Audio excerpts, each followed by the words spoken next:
അല്ലെങ്കിൽ നമ്മളെ കൂടെ ജോയിൻ ചെയ്ത ആൾക്കാരുണ്ട്. എപ്പോഴും പല ആൾക്കാരും ഉണ്ട് നമ്മുടെ കൂടെ വന്ന ആൾക്കാരെ കെയർ ചെയ്യാതെ, മനസ്സിലാക്കാതെ, അല്ലെങ്കിൽ അവര് ഒരു ഫോൺ വിളിക്കുന്ന സമയത്ത് കോളും എടുക്കാതെ, ഒരു സപ്പോർട്ട് കൊടുക്കാതെ, അല്ലെ? നമ്മളൊന്ന് മനസ്സിലാക്കേണ്ട കാര്യം, നമ്മൾ ഏതൊരു പൊസിഷനിൽ എത്തിയാലും, അല്ലെ? ഇപ്പൊ ഞാൻ നിൽക്കുന്ന ഒരു റാങ്ക് എന്ന് പറഞ്ഞാൽ 10ാമത്തെ റാങ്കാണ്. ഒന്നാമത്തെ റാങ്ക് എത്തിയ ഒരു വ്യക്തിയാണ്.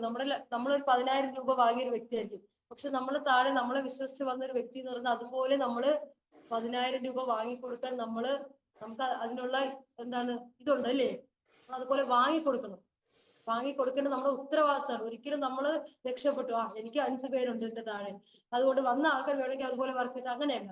നമ്മൾ വരുന്ന ആൾക്കാരെ ചേർത്ത് നിർത്തിക്കൊണ്ട് അവരെ കൂടെ പഠിച്ചുകൊണ്ട് എനിക്ക് എന്താണ് ഒരു ഇതില്ലാതെ എനിക്ക് പറയാൻ പറ്റും, എന്റെ കൂടെ ജോയിൻ ചെയ്ത ആൾക്കാർ എനിക്ക് പറയാൻ പറ്റും, നമ്മൾ രാപ്പകലില്ല, നമ്മൾ ഏത് സമയത്ത് അവർ വിളിച്ചാലും എന്ത് രീതിയിലുള്ള സപ്പോർട്ടും നമ്മൾ കൊടുത്തത് കൊണ്ടാണ് നമ്മൾ ഇന്ന് ഈ റാങ്കിൽ നിന്നത്. ഒരിക്കലും കാരണങ്ങൾ ഒരുപാടുണ്ടായിരുന്നു. എനിക്ക് ഫിജിക്കാർട്ടിലോട്ട് ഇറങ്ങാതിരിക്കാൻ ഒരുപാട് കാരണങ്ങളുള്ള വ്യക്തിയാണ് ഇന്നും. എനിക്ക് നിങ്ങൾക്ക് ഒരുപാട് പേർക്ക് ഇതിനകത്ത് അറിയായിരിക്കും. ഇപ്പൊ മോക്ക് 3 വയസ്സായി, പ്രഗ്നന്റ് ടൈമിലും പ്രസവിച്ച് കിടന്ന സമയത്തും മോളായി കഴിഞ്ഞതിനുള്ള ശേഷവും ഒക്കെ ഞാൻ ഒരു മീറ്റിങ്ങും എന്റെ ലീഡേഴ്സ് പറയുന്ന സമയത്ത് ഞാൻ മാറി നിൽക്കാറില്ല. മോളുണ്ട്, പല ആൾക്കാർക്കും ഇതിനകത്ത് അറിയായിരിക്കും. മോളൊക്കെ വെച്ചാൽ ഭയങ്കര, എന്റെ മോളായതുകൊണ്ട് പറഞ്ഞ ഭയങ്കര അലിമ്പ് മോളാണ്. കരച്ചിലും ബഹളമാണ്.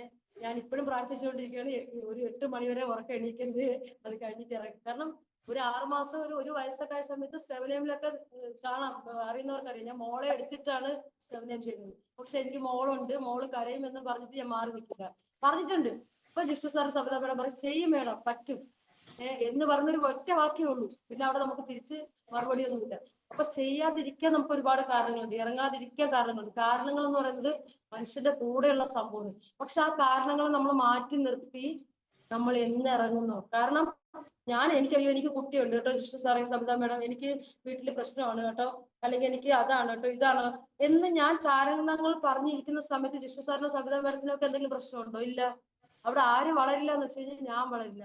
എന്റെ വീട്ടിലോട്ട് വരുന്ന ഒരു 2000 രൂപ കട്ട്, അപ്പൊ ഞാൻ ചെയ്യുന്നത് മണ്ടത്തരമല്ലേ? ഒന്ന് ആലോചിച്ച് നോക്ക്. അപ്പൊ അത് ഞാൻ മനസ്സിലാക്കിയതാണ്. അപ്പൊ കാരണങ്ങൾ നമുക്ക് ചെയ്യാതിരിക്കാൻ ഒരുപാട് കാരണങ്ങൾ നമ്മുടെ ലൈഫിലുണ്ടാകും. പക്ഷെ അതിനെയൊക്കെ സബിത മേഡം എപ്പോഴും പറഞ്ഞൊരു കാര്യമുണ്ട്, നമ്മളൊരു കാര്യത്തിന് ഇറങ്ങുമ്പോൾ എനിക്ക് ഫിജിക്കാർട്ട് ചെയ്യണം, എനിക്ക് ഫിജിക്കാർട്ടിനകത്ത് തകർക്കണം, പൊളിക്കണം എന്ന് പറഞ്ഞൊരു സ്റ്റെപ്പ് എടുത്ത് മുന്നോട്ട് വെക്കുമ്പോഴായിരിക്കും ഈ കാരണങ്ങൾ എന്ന് പറഞ്ഞില്ല എന്റെ നെഞ്ചിലോട്ട് ഇങ്ങോട്ട് തിരിച്ചു വരുന്നത്. സത്യം പറഞ്ഞത്. പക്ഷെ നമ്മൾ അതിൽ നിൽക്കില്ല, അങ്ങോട്ട് മാറി നിൽക്കുക, എനിക്ക് ഫ്രണ്ടിലോട്ട് പോകണം എന്നും പറഞ്ഞ് ഈ കാരണങ്ങൾ അങ്ങോട്ട് തള്ളി മാറ്റി നമ്മളൊരു സ്റ്റെപ്പ് എടുത്ത് ഫ്രണ്ടിലോട്ട് വെച്ച് നോക്കിയാൽ ഉറപ്പായിട്ട് നമുക്ക് എല്ലാവർക്കും ആ ഒരു സക്സസിലോട്ട് എത്തുന്നുള്ളത്. അപ്പൊ കാരണങ്ങൾ നമ്മൾ ഒരിക്കലും പറയരുതെന്നല്ല, നമുക്കുണ്ടാവും. ഒരിക്കലും ഞാൻ പറയുന്നില്ല പ്രശ്നങ്ങളില്ലാത്ത ആരുമില്ല. പക്ഷെ ആ പ്രശ്നങ്ങൾ നമ്മൾ ഫിജിക്കാരിലോട്ട് കൊണ്ടുവരും. അത് നമ്മൾ മാറ്റി വെച്ചിട്ട് നമ്മൾ ഇറങ്ങാനുള്ള ഒരു മനസ്സ് നമുക്കുണ്ടെങ്കിൽ ഒരുപാട്. കാരണം ഞാൻ പ്രഗ്നന്റ് ആയിരുന്ന സമയത്തൊക്കെ, അല്ലെങ്കിൽ ഡെലിവറി കഴിഞ്ഞ സമയത്ത് എനിക്കൊന്ന് 1 മാസം പോലും ഞാൻ റെസ്റ്റ് എടുത്തിട്ടില്ല. ഞാൻ റെസ്റ്റ് എടുക്കാൻ എനിക്ക് പറ്റില്ല. കാരണം റെസ്റ്റിനേക്കാൾ ഉപരി ഫിജിക്കാർട്ട്, അല്ലെ? എന്നെ വിശ്വസിക്കുന്ന, കാരണം ഞാൻ ആ റാങ്കിലെത്തി, എനിക്ക് ഡെയിലി 30,000 കിട്ടുന്നു, അല്ലെങ്കിൽ റൈഡർ ഫണ്ട് കിട്ടുന്നു, കാർ ഫണ്ട് കിട്ടുന്നു, എല്ലാം ഞാൻ ഓക്കെയാണ്. പക്ഷെ എന്നെ വിശ്വസിച്ച് വന്ന എത്രയോ ആയിരക്കണക്കിന് ആൾക്കാർ എന്റെ താഴെ ഉണ്ട്, അല്ലേ? എനിക്കും അവരെ ആ ഒരു റാങ്കിൽ എത്തിക്കണം. അല്ലെങ്കിൽ അവർക്ക് വേണ്ട കാര്യങ്ങൾ, അവർക്ക് വേണ്ട മീറ്റിംഗ്സുകൾ, അവർക്ക് വേണ്ട സപ്പോർട്ടുകൾ, അവർക്ക് വേണ്ട ഫിസിക്കല്. ഈ 6 മാസം 1 വയസ്സൊക്കെ ഉള്ള കൊച്ചിനെ കൊണ്ടാണ് ഞാൻ 10-40 കിലോമീറ്റർ ഒക്കെ ഫിസിക്കല് ഒറ്റയ്ക്ക് പോയ ദിവസങ്ങളുണ്ട്, മോളെ കൊണ്ട് ഒറ്റയ്ക്ക് പോയ ദിവസങ്ങളുണ്ട്. അപ്പൊ അതൊക്കെ ഞാൻ പറഞ്ഞത് മോളുണ്ട് കാരണമാണ്, അല്ലെ? കുഞ്ഞു കരയും കാരണമാണ്, എല്ലാ കാരണങ്ങളാണ്. അപ്പൊ ഞാൻ പറഞ്ഞ നിസ്സാര കാര്യങ്ങൾ വെച്ചിട്ട് നമ്മള് ഒരു കാര്യം ഫിജിക്കാർട്ടില് കാരണങ്ങൾ കൊണ്ട് ഇറങ്ങരുത്. നമ്മൾ ഫിജിക്കാർട്ട് ചെയ്യുന്നുണ്ടെങ്കിൽ നമ്മൾ ഇതെല്ലാം മാറ്റി വെച്ചിട്ട് 1 വർഷം, ഞാൻ പറയുകയാണെങ്കിൽ 1 വർഷം വേണ്ട, എന്നെക്കാളും കഴിവുള്ള ആൾക്കാരാണ് നിങ്ങളെന്ന് പറഞ്ഞത്. ഒരു 6 മാസം അല്ലെങ്കിൽ 1 വർഷം പോട്ടെ, നമുക്ക് 1 വർഷം കൊടുക്കാം. 1 വർഷം കൊണ്ട് നമ്മൾ എന്തിനാണോ ഫിജിക്കാർട്ടിൽ വന്നത്, അല്ലെ? നമുക്ക് എല്ലാവർക്കും ഒരു ലക്ഷ്യമുണ്ട്. ഇവിടെ യശോദ മേഡത്തിന് ഒരു ലക്ഷ്യമുണ്ട്, നന്ദൻ സാറിനുണ്ട്, അല്ലെ? അല്ലെങ്കിൽ മുജീബ് സാറിനുണ്ട്. നമുക്ക് എല്ലാവർക്കും ഓരോ ലക്ഷ്യങ്ങള് ഫിജിക്കാർട്ടിനുണ്ട്. നമ്മൾ വന്നിട്ടുള്ള എന്തിനൊക്കെയാണ്. പക്ഷെ ആ ലക്ഷ്യങ്ങള് നമ്മൾ വർഷങ്ങൾ കൊണ്ട് നേടിയെടുക്കാൻ നോക്കരുത്. വർഷങ്ങൾ കൊണ്ട് നമ്മൾ ആ ലക്ഷ്യങ്ങൾ നേടിയെടുക്കാൻ നോക്കരുത്. നമ്മളൊരു സമയം വെക്കണം. അത് ലീഡേഴ്സ് പറഞ്ഞിട്ടല്ല സമയം വെക്കേണ്ടത്. യശോദ മേഡം ഒരു 6 മാസം സമയം, അല്ലെങ്കിൽ നന്ദൻ സാർ ഒരു 6 മാസം, അങ്ങനെയല്ല. നമ്മൾ ഒരു സമയം വെക്കണം. ഞാൻ ഇതിനകത്ത് ജോയിൻ ചെയ്തു, എന്നെ ഇതിനകത്ത് ഒരാൾ ജോയിൻ ചെയ്തു, ആരോ ആയിക്കോട്ടെ, ഒരു 6 മാസം ഞാൻ സമയം കൊടുക്കുന്നു. ഈ 6 മാസത്തിനകത്ത് ഞാൻ എന്തിനാണോ ഇതിന് വന്നത്, മിനിമം റൈഡർ ഫണ്ടെങ്കിലും നമ്മൾ വാങ്ങിച്ചെടുക്കും.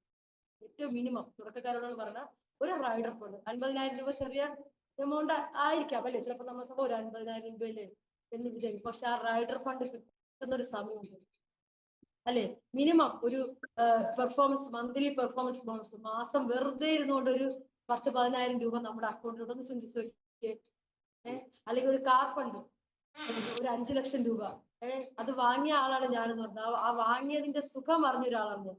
5 ലക്ഷം രൂപ ആ സമയം അതിൽ കൂടുതൽ എമൗണ്ട് ഞാൻ എന്റെ അക്കൗണ്ടിലോട്ട് വാങ്ങി ഫിസിക്കായിട്ട് വഴി. പക്ഷേ 5 ലക്ഷം രൂപ കാർ ഫണ്ട് എന്ന് പറഞ്ഞ് നമ്മുടെ അക്കൗണ്ടിലോട്ട് 4,75,000 രൂപ ക്രെഡിറ്റ് ആവുന്ന ഒരു സമയമുണ്ട്. ഒന്ന് ആലോചിക്കേ. വെറുതെ ഒരു 4 രൂപ നമുക്ക് ആരെങ്കിലും തരുമോ? നമുക്ക് ആരെങ്കിലും വെറുതെ ഒരു നമ്മൾ ഇന്ന് അക്കൗണ്ട് എടുത്ത് നോക്കുമ്പോൾ നമ്മുടെ ഒരു ബന്ധു ഒരു 4 രൂപ അയച്ചു, നമുക്ക് ആരെങ്കിലും അയച്ചു തരുമോ? ഇല്ല. നമുക്ക് എവിടുന്ന് കിട്ടും? നമ്മൾ രാവിലെ ഇന്ന് ഇഷ്ടംപോലെ ആൾക്കാർ ഈ മീറ്റിംഗ് നോക്കി കഴിഞ്ഞാൽ അറിയാം, രാവിലെ ഇപ്പൊ ജോലിക്ക് ഇറങ്ങുന്ന ഒരുപാട് പേരുണ്ട്. വൈകിട്ട് വരെ, വൈകിട്ട് 6 മണി 7 മണി വരെ മക്കളെ കാര്യം നോക്കാതെ, ഭാര്യയുടെ കാര്യം നോക്കാൻ പറ്റാതെ, ഹസ്ബൻഡിന്റെ കാര്യം നോക്കാൻ പറ്റാതെ, അച്ഛനമ്മയുടെ കാര്യം നോക്കാൻ പറ്റാതെ ഒക്കെ നമ്മൾ രാവിലെ മുതൽ രാത്രി വരെ പണിയെടുക്കാൻ പോകുന്ന ആൾക്കാർ ഇപ്പൊ ഇതിനകത്തുണ്ട്. ഇത് കഴിഞ്ഞിട്ടാണ് എനിക്ക് ബസ്സിന് ഓടി പോകാനായിട്ട് അല്ലേ. നമ്മൾ നമ്മൾ ഇത്രയും വർഷം നമ്മൾ ചെയ്തു. നമ്മുടെ അക്കൗണ്ട് ബാലൻസ്, എല്ലാവരും അക്കൗണ്ട് ബാലൻസ് നോക്കി. നമ്മൾ ഇത്ര ഒരു 10 മിനിമം ഒരു 15 വർഷമൊക്കെ മിനിമം ജോലി ചെയ്ത ആൾക്കാർ ഇതിനകത്തുണ്ട്. ഏറ്റവും കുറഞ്ഞത് 20 വർഷം കൊണ്ട് ജോലി ചെയ്യുന്ന ആൾക്കാരുണ്ടാവും, 30 വർഷം കൊണ്ട് ജോലി ചെയ്ത ആൾക്കാരുണ്ടാവും, 50 വർഷമായിട്ട് ഇതിനകത്ത് ജോലി ചെയ്ത ആൾക്കാർ ഇതിനകത്തുണ്ട്. നമ്മുടെ അക്കൗണ്ട് ബാലൻസ് ഒന്ന് ചെക്ക് ചെയ്ത് നോക്കി എല്ലാവരും ഒന്ന്. ഇപ്പൊ എത്ര ലക്ഷം രൂപയുണ്ട് അല്ലേ? എത്ര ലക്ഷം രൂപയുണ്ട്? ഞാൻ ഏകദേശം ഒരു 10 വർഷത്തോളം ഞാൻ ഒരു 30 വയസ്സ് വരെ ഞാനും ഹസ്ബൻഡിന്റെ വരുമാനത്തിൽ ജീവിച്ചു. കുറെ കടങ്ങളൊന്നും ഉള്ളതല്ലാതെ സാധാരണക്കാരെ സംബന്ധിച്ച് വേറെ ഒന്നുമില്ല സമ്പാദ്യം. പക്ഷെ ഒരു 5 വർഷം ഫിസിക്കായിട്ട് ചെയ്ത സമയത്ത് നിങ്ങളൊന്ന് മനസ്സിലാക്കണം, ഏകദേശം 60 ലക്ഷത്തിന് മേളിൽ എന്റെ അടുപ്പിച്ചെന്റെ അക്കൗണ്ടിൽ വന്നു. വെറും ഒരു 5 വർഷം കൊണ്ട്. ഒരു 10 വർഷം സമ്പാദിച്ചിട്ട് ലക്ഷക്കണക്കിന് രൂപ കടം എന്നുള്ളതല്ലാതെ ഒന്നുമില്ല.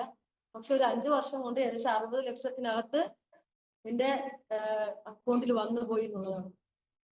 ഒരു വീട് ഞാൻ തുടക്ക സമയത്തിൽ ഇരുന്ന നമുക്ക് കണ്ടു കഴിഞ്ഞാൽ ആലിഡസിനൊക്കെ അറിയാം, ഷീറ്റ് ഇട്ട വീടും കാര്യങ്ങളുമാണ്. നല്ലൊരു ബാക്ക്ഗ്രൗണ്ട് ഇല്ല, പൊട്ടിപ്പൊളിഞ്ഞാൽ ചുമരും എവിടെ ക്യാമറ കൊണ്ടുവയ്ക്കും എന്നുള്ളത് കൺഫ്യൂഷൻ. തുടക്കം ഫസ്റ്റ് നാണക്കേടല്ലേ നമുക്ക് എത്ര ഇല്ലായ്മ എന്ന് പറഞ്ഞാലും. പക്ഷെ ഇന്ന് എനിക്ക് ആ പ്രശ്നങ്ങളില്ല. കാറായിക്കോട്ടെ. ഇന്ന് സത്യം പറഞ്ഞ എന്റെ മോനൊക്കെ ഞാൻ ഫിസിക്കായിട്ട് പറഞ്ഞതിന് മുന്നേ മോനൊക്കെ അന്ന് 5 വയസ്സ് ആ പ്രായമുണ്ട്. നമുക്കറിയാം 5 വയസ്സൊക്കെ ഉള്ള പിള്ളേര് എന്തൊക്കെ നമ്മളോട് ചോദിക്കും. ആ സമയത്തൊക്കെ മോനെ സ്കൂളിൽ നഴ്സറിലൊക്കെ പോയിട്ട് വന്ന സമയത്ത് കടയൊക്കെ കണ്ടാൽ ഞാൻ മാറ്റി നിർത്തും, മൈൻഡ് മാറ്റിക്കളയും. വേറെ കഥയൊക്കെ പറഞ്ഞ് കടയിൽ തിരിച്ചു. കാരണം 1 രൂപ കൊടുത്ത് എനിക്ക് അവൻ ചോദിച്ചാൽ എനിക്ക് ആ 1 രൂപ കൊടുത്തിട്ട് മുട്ടായി വാങ്ങി കൊടുക്കാൻ പൈസ ഇല്ല. കാരണം കറക്റ്റ് ബസ്സിന്റെ പൈസ വെച്ചിട്ടാണ് ഞാൻ പോകുന്നത്. 8 രൂപയൊക്കെ മിനിമം ചാർജ് എങ്കിൽ ആ 8 രൂപ എന്റെ കയ്യിലുള്ളൂ. 1 രൂപ എക്സ്ട്രാ അവൻ 1 രൂപ മുട്ടായി ചോദിച്ചു കഴിഞ്ഞാൽ എനിക്ക് വാങ്ങി കൊടുക്കാൻ പൈസ ഇല്ല. അപ്പൊ ഞാൻ തിരിച്ചു നിർത്തും. ഇപ്പം ഈ കടയിലൊക്കെ കുട്ടികൾ സ്കൂൾ വിടുന്ന സമയത്ത് കുട്ടികളൊക്കെ വെള്ളം കുടിക്കുന്ന ഒരു പരിപാടിയുണ്ട്, ജ്യൂസൊക്കെ കുടിക്കും. അപ്പൊ ഇവൻ അമ്മ എനിക്ക് വെള്ളം ദാഹിക്കുന്നു. അപ്പൊ ഞാൻ പറഞ്ഞു കുപ്പിയിലെടുത്ത് തരാം. പിറ്റേത് മുതൽ ഞാൻ കൊണ്ടുപോകും വെള്ളം ഇവനെ വിളിക്കാൻ പോകുന്ന സമയത്ത്. കാരണം ഇനി വെള്ളം ചോദിച്ചു കഴിഞ്ഞാൽ കടയിൽ കയറണമെങ്കിൽ അതിന് വേണം 10 രൂപ. അപ്പൊ അങ്ങനെയൊക്കെ ഉള്ള സാഹചര്യത്തിൽ വന്ന ഒരാളാണ് ഞാൻ എന്ന് പറയുന്നത്. അപ്പൊ ഇന്ന് നിങ്ങളൊന്ന് ആലോചിച്ച് നോക്കണം, 10ാമത്തെ റാങ്ക് എന്ന് പറയുമ്പോൾ എത്ര ലക്ഷം രൂപ ഇന്നെന്റെ അക്കൗണ്ടിൽ കയറി എന്നുള്ളത്. വെറും 5 വർഷം.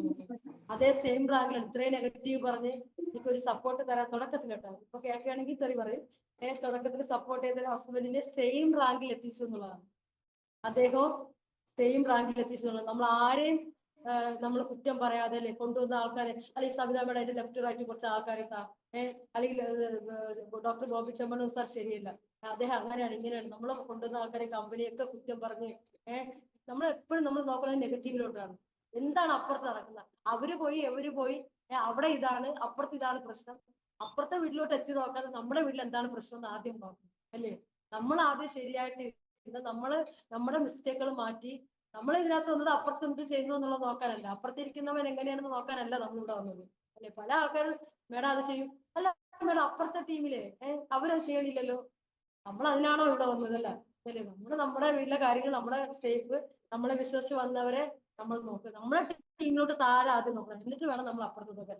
നമ്മൾ ഇവിടെ കറക്റ്റ് ആക്കി ഇവിടെ വേണം നമ്മൾ അപ്പുറം. ഓക്കെ, ഇവിടെ നമ്മൾ എല്ലാം കറക്റ്റ് ആയിട്ട് നോക്കുന്ന ഒരു ലീഡറാണെങ്കിൽ ശരി, നമുക്ക് കുറ്റം പറയാൻ നമുക്ക്. പക്ഷെ നമ്മൾ അങ്ങനെയുള്ള ആൾക്കാരാണോ? അല്ല, ഒരിക്കലല്ല. ഞാൻ ഉൾപ്പെടെ പറയുകയാണെങ്കിൽ അപ്പൊ നമ്മൾ അതിനല്ല ഇവിടെ വന്നിട്ടുള്ളത്. നമ്മൾ മറ്റുള്ളവരെ കുറ്റം പറയാനും അവരുടെ കാര്യങ്ങൾ നോക്കാനും ഒന്നും അല്ല എന്നുള്ളത്. നമ്മുടെ ടീം ഫോക്കസ് ചെയ്യുക, നമ്മുടെ ടീമിന് വരുമാനം വാങ്ങിച്ചു കൊടുക്കുക. അതിലൂടെ എന്താണ് വലിയൊരു അല്ലെ, ഒരു ചെറിയൊരു നമ്മൾ വിചാരിക്കും ഇതിങ്ങനെ ഇപ്പൊ ഏകദേശം 5,000 പേര് നമ്മൾ താഴെ വന്നു. ഓരോ ലീഡേഴ്സിന് സബിത മാഡത്തിന്റെ ടീമിൽ ഇത്ര ലക്ഷം 10,000-കണക്കിന് ആൾക്കാർ എങ്ങനെ വന്നു എന്നൊക്കെ നമ്മൾ ചിന്തിക്കും. ഒരു തുടക്കം ലെഫ്റ്റ് റൈറ്റ് നമ്മൾ 2-3 പേരെ സെറ്റ് ചെയ്ത് വഴി അതുവഴി അല്ലെ അതുവഴി ഒരു ജില്ല നമുക്ക് ഒരു എന്താ പറയാ ഒരു സമൂഹത്തെ നമുക്ക് കൊണ്ടുവരാൻ പറ്റും.